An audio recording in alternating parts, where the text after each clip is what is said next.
পুরুষ মানুষের সবচেয়ে বড় মিথ্যা হচ্ছে, আরে আমার সংসারে সবই তো তোমার, আমার গাড়ি বাড়ি থাকার জায়গা ব্যাংক ব্যালেন্স, আরে এগুলো তো তোমার, তোমার ইনকাম করা দিয়ে কি হবে, তোমার টাকা সঞ্চয় দিয়ে কি হবে। বোন রে, যদি ঝগড়া লাগে, কোনো একটা ফল্ট বাড়ায়, একবেলা লাগবে তোমার এই বাড়ি থেকে বাইর করে দিতে?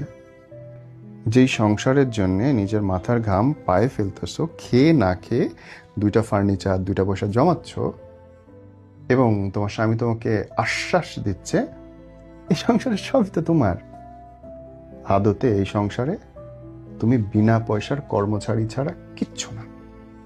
যদি সত্যি সত্যি নিজের আইডেন্টিটি চাও, বাড়ি গাড়ি ব্যাংক ব্যালেন্স চাও, সেটা নিজের ইনকাম করতে হবে এবং নিজের ব্যাংকে রাখতে হবে।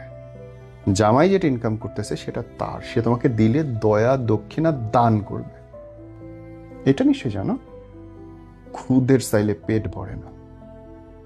যদি এরপরে পরিষ্কার না হয় কান, মাথার ডাক্তার দেখাও, কিংবা আত্মসম্মান শেখো।